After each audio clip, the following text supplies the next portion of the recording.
Please give it up for Chris! Whoops. Sorry. Excuse me. I just started puberty. Chris, the CaliforIOWAN!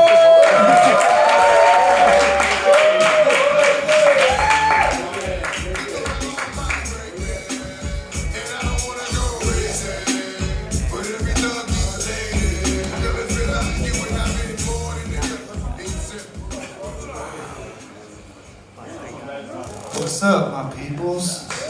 Neck of the woods. Hot potato. All right, so yeah, just find the correct positioning here for my arm to rest on. Not gonna do that. My name's Chris, the CaliforIOWAN. For those of you who do not know, I'm from Iowa, so I'm Iowan. I live in California because I choose to be here, so I'm Californian.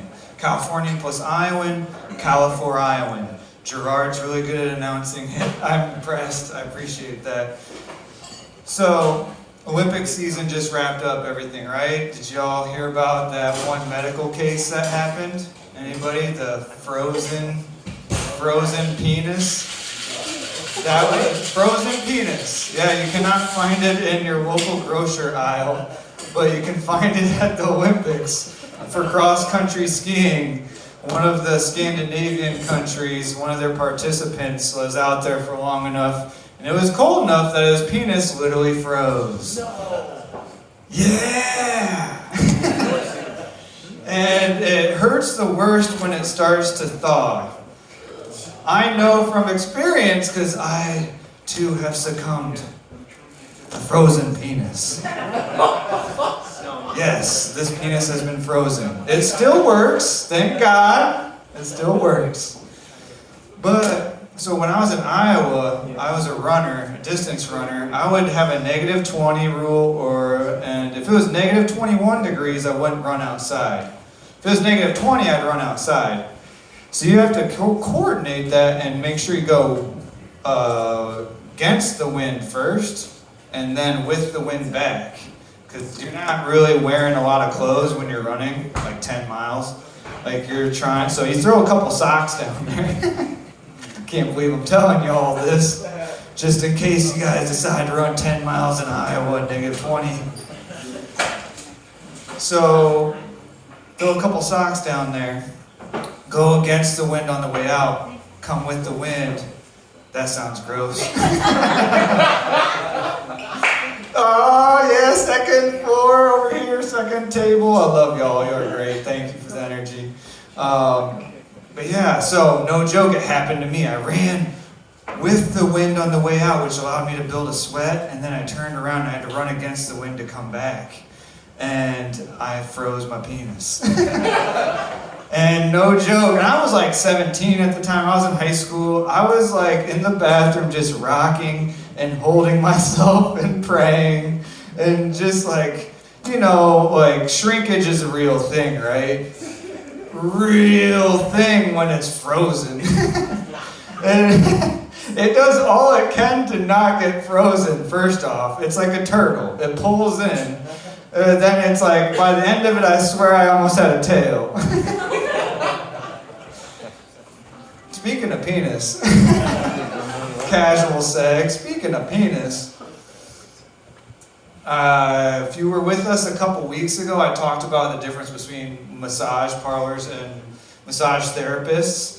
Make sure you call massage therapists, not masseuses, because masseuses, there's a little hoo-hoo at the end, right? If anyone was here, you remember that.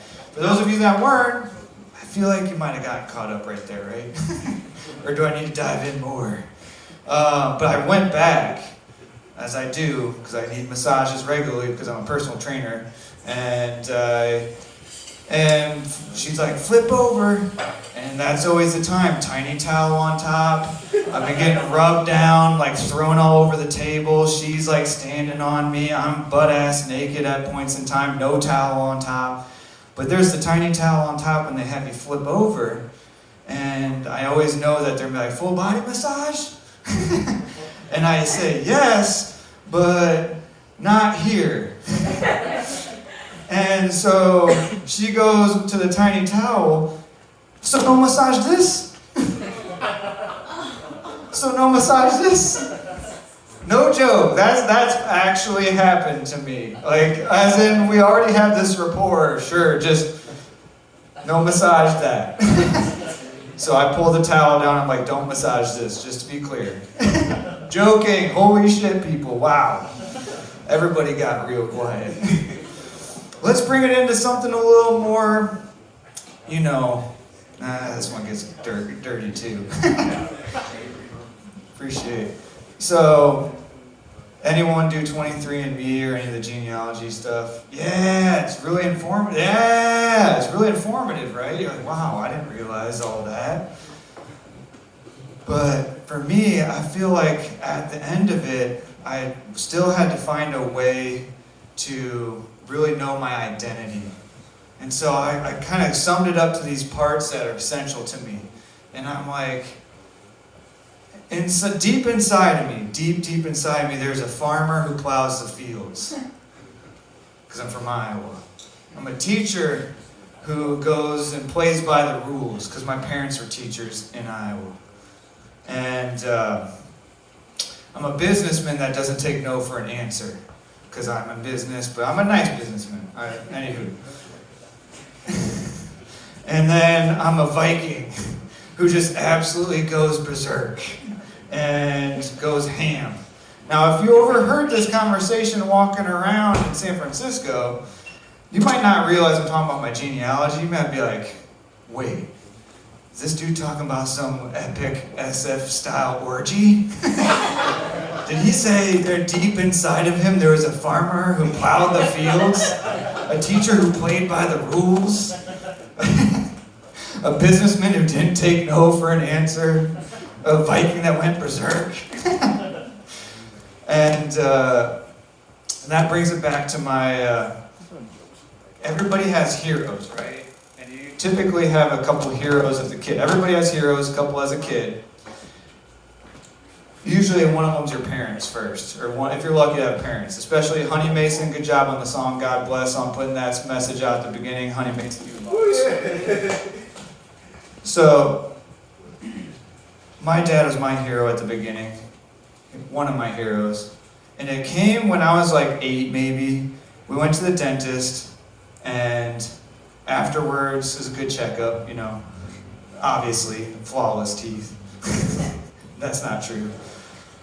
But my dad is talking to the receptionist, so when would you like young Chris the Iowan, because I'm not Californian yet, young Chris the Iowan, when would you like him to come back in for his routine checkup?